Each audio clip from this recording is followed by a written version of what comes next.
হর হর মহাদেব, ওম নমঃ শিবায়। কেমন আছেন আপনারা সবাই?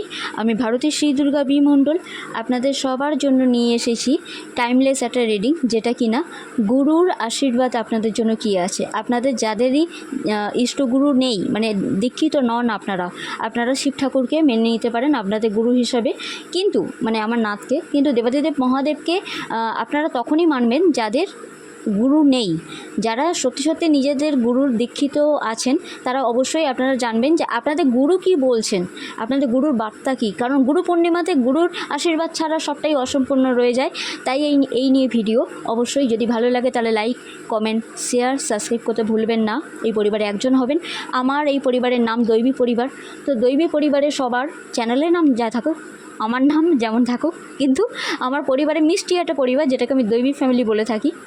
তো এই পরিবারের জন্য আসুন দেখে নেওয়া যাক গুরু পূর্ণিমায়, মানে এটা উল্টো রথ থেকে স্টার্ট হয়ে যাবে। তো গুরু পূর্ণিমায় কী আছে গুরুর অ্যাকচুয়াল বার্তা, যেটা আপনাদের লাইফটা পুরো চেঞ্জ করে দেবে। প্রথম কথা, গুরু বলছেন একটু আমাকেও টাইম দে তোরা, একটুখানি আমার দিকেও ধ্যান দে তোরা, সব কাজের মাঝে আমার কথা একটু ভাব।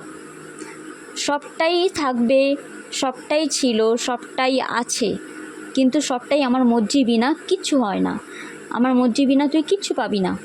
তাই গুরুর আশীর্বাদ ছাড়া আপনারা যদি ভেবে থাকেন যে সবটা সম্ভব, তাহলে একদমই না।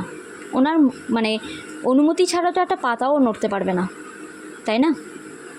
যারা সত্যি গুরুর আশীর্বাদে ওপর বিশ্বাস রাখেন, ভরসা রাখেন, চমৎকার দেখেছেন, তারা বিলিভ করবেন, আমার এই কথাটা একমত হবেন। তার জন্য বলা হচ্ছে একটু হলেও গুরুর সান্নিধ্য পাওয়া। তার জন্য যদি গুরু ধামে যেতে পারেন খুব ভালো কথা, যদি না যেতে পারেন একটু হলেও টাইম বের করে একটু মানে নিজেদের সময় অনুযায়ী অবশ্যই নেচারের মধ্যে বসে কিংবা যে কোনো পবিত্র স্থানে বসে আপনারা গুরুর ধ্যানে মগ্ন হতে পারেন, প্রথম কথা। দ্বিতীয় কথা হলো, ওই বললাম গুরুর দর্শনে যেতে পারেন, কিন্তু এই টাইমে গুরু আপনাদের জন্য এমন কিছু মেসেজ কিংবা এমন কোনো কথাবার্তা থ্রুতে বা এমন কোনো কল মেসেজের থ্রুতে এমন কিছু আপনাদের কাছে পাঠিয়ে দিচ্ছেন, যেটা কিনা আপনাদের লাকটা ফেভার করে যাবে। বলে না, গুরুর আশীর্বাদ যার মাথার উপর থাকে তার আর অন্য কিছু কিসের চিন্তা। ঠিক তেমনই গুরুর এখানে আশীর্বাদটা এতটাই পাওয়ারফুল যে আপনাদের কোনো এতদিন যে কাজ হচ্ছিল না সেই কাজটা এবার হবে, আর সেটাও আপনাদের কথাবার্তার মানে ওপর ভিত্তি করেই হবে। বলতে পারেন 24 তারিখের পর থেকে আপনাদের কথাবার্তা অনেক কিছু চেঞ্জ হবে। এতদিন যেটা কোনো রকম আটকাচ্ছিল এবার সেটা ভালো হবে। কোনো নেগেটিভ কিছু থেকে আপনারা দূরে যেতে পারেন, কোনো পজিটিভ দিকে মুভ অন করতে পারেন। তার সাথে সাথে যারা সিঙ্গেল আছেন আপনারা আপনাদের পার্টনার পেতে পারেন। যারা অলরেডি সম্পর্কের মধ্যে রয়েছেন আপনারা বিবাহও করতে পারেন। যারা বিবাহিত জীবনের মধ্যে রয়েছেন তারা আরেকবার হানিমুনে যেতে পারেন। সো হ্যাঁ, এখানে সন্তান যদি কেউ পেতে চান তাহলে সেখানেও একটা বড় গুড নিউজ আছে। সন্তান সম্ভাবনা আছে হওয়ার। তো যারা মা বাবা হতে চান অবশ্যই হতে পারেন, কিন্তু কোনো কিছুতে কম্প্রোমাইজ করবেন না, কনফিউজ হয়ে যাবেন না, এগুলো একটা দিক আছে। আর অযথা ভয় পাবেন না, ভয়টাকে জয় করে এগিয়ে যান লাইফেতে। মায়ের শরীরের দিকে বিশেষ ধ্যান দেবেন, যাতে বাবার মন ভালো থাকে সেই দিকে ধ্যান দেবেন। মাছেদের খাওয়ানো, বিষ্ণু নাম জপ করা খুব ভালো হবে আপনাদের জন্য।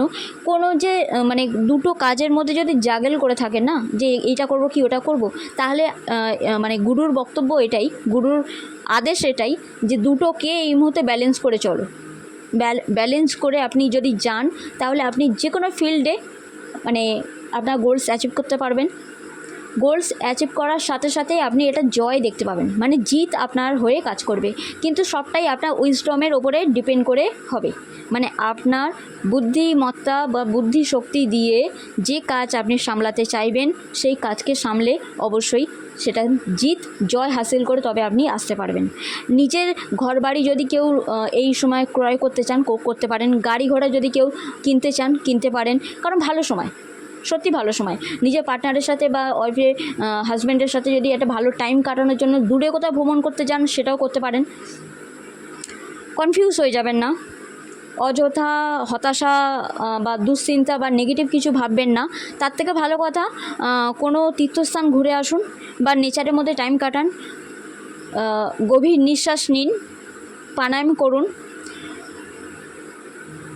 পড়াশোনায় মন বসবে, অবশ্যই বসবে, কিন্তু কোনো উগ্র কথাতে আপনারা নিজেদের কেরিয়ার কিংবা পড়াশোনাকে হারিয়ে ফেলবেন না। নরমভাবে কথাবার্তা বলবেন।